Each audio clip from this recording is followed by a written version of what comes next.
Hey there, I'm Kurt. Thank you for watching my little nostalgic YouTube channel. Today, I'm going to show you this beauty. This is my Big Jim action figure and his amazing jungle truck.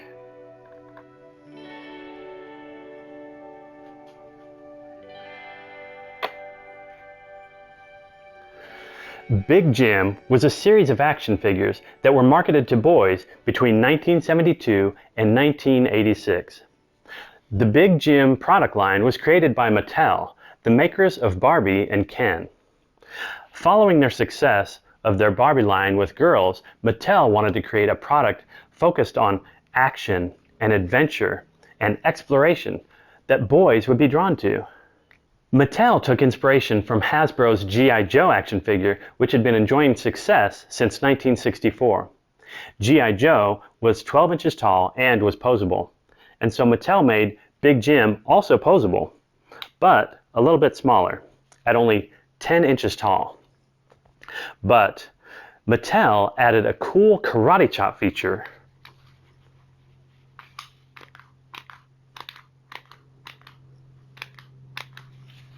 And they also added this kind of cool bicep bulge feature.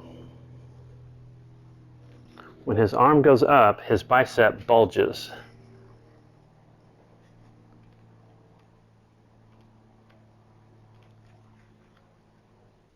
The Big Jim series was not military oriented like G.I. Joe.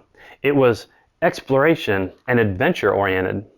Products included hunting, fishing, camping, western, sports, spies, space exploration, photography, martial arts, and more.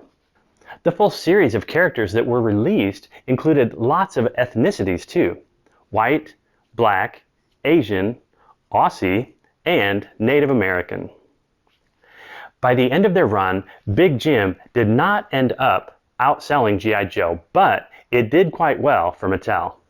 At the time, they actually came in third, behind Star Wars action figures and G.I. Joe. Mattel learned from their Barbie line that accessories and playsets did really well. So they released a ton of different outfits that put their action figures into different situations.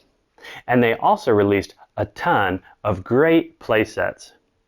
There was a rescue truck, a riverboat, a rescue chopper, a dirt bike, a boat and dune buggy, a camper, a sports car, a Sky Commander jet, a safari truck, and much more.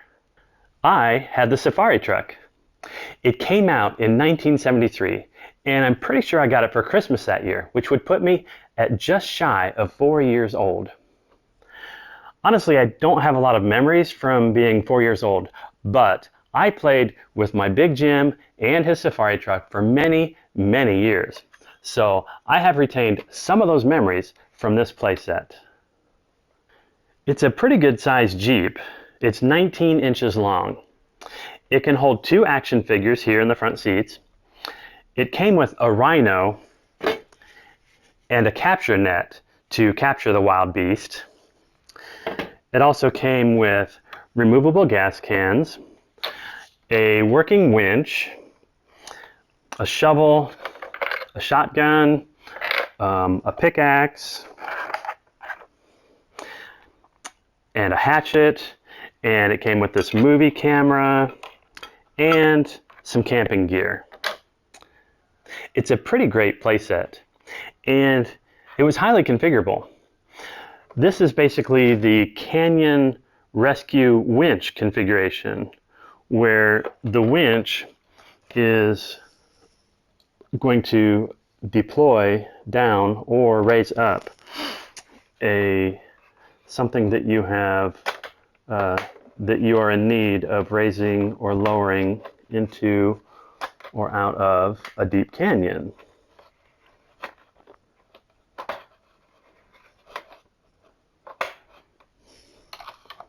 There is one piece that I am missing, and it's a bar that goes between here and here, and so I'm temporarily just using this string to kind of hold this this pulley in place.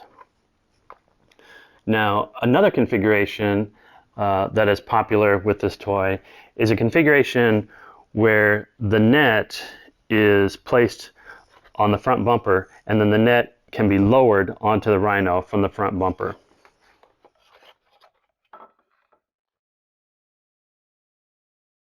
Now, there's another piece that I'm missing, and it is basically, it goes right here, and it allows you to put the net over your Jeep as a top.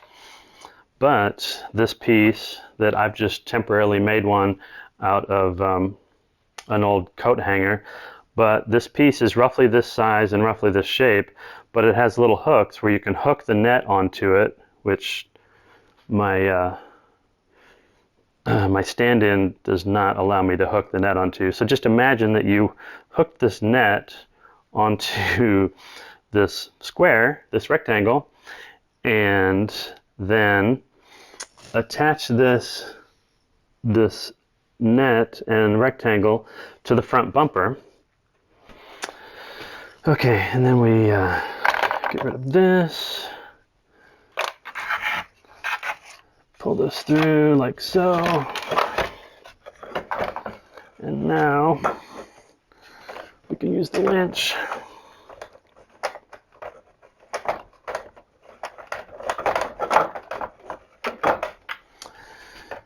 And if this winch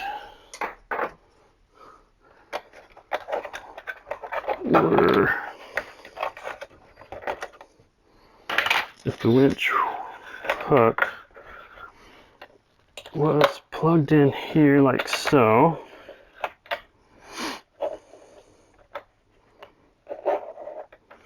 into this net release slot, which is kind of cool. And if this bumper was put back in place and this net was placed on the front bumper,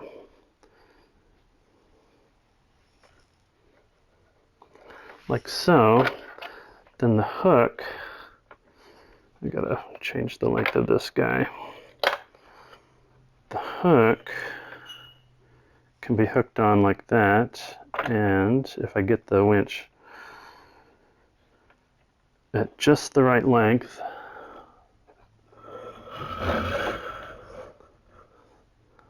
it's a better angle. If I get this at just the right length, let's give it a little bit more. There we go. Now, that's the tricky part. Here's another tricky part. You have to sneak up on the Rhino without scaring it off. And then, once you're in position, you release the net release here inside the cab. I don't know if you can see that from either camera. If you release this net release, bada bing, bada boom, your net has been dropped on the wild beast. That is one popular configuration. Now, there's another configuration that is pretty interesting. It uses this same net around this rectangle. So just imagine the net is around the rectangle, because I'm not going to be able to hold it there. Imagine the net is there. And imagine that this is hooked on, and then imagine that you take this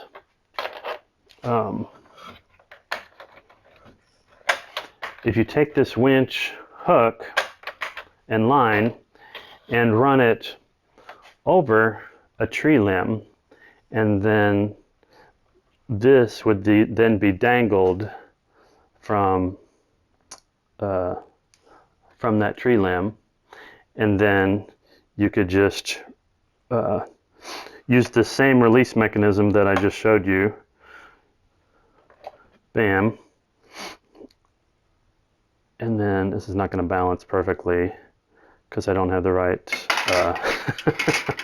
let's pretend that that is balancing perfectly, because I don't have the right part. But if that was balancing perfectly over a tree limb, then when you release, drops on, you've captured again. There's another configuration. This is after you've captured the wild rhino.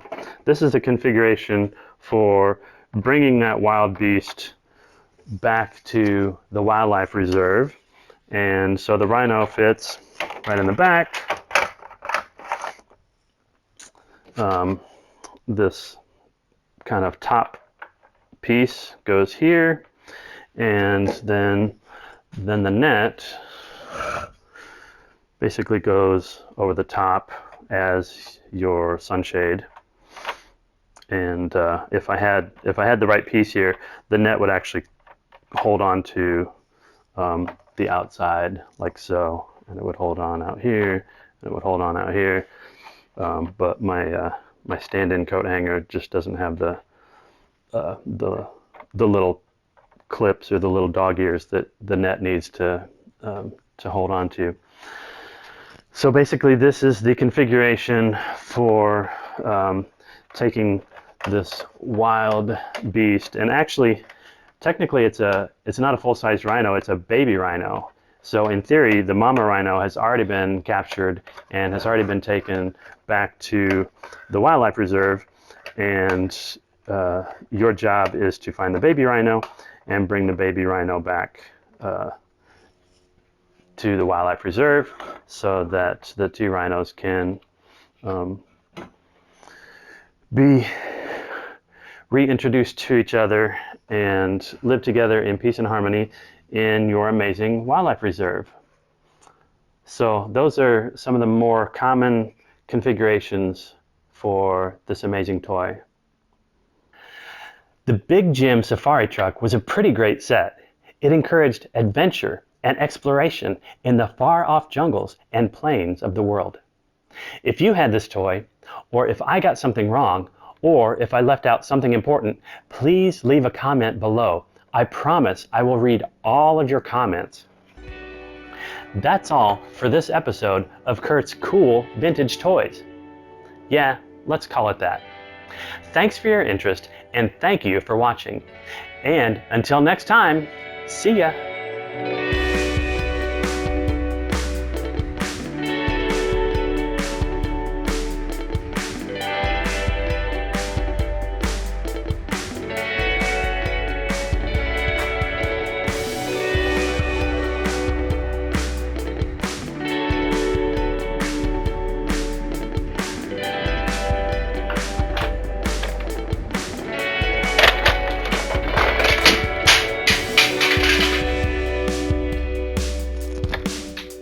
It didn't break.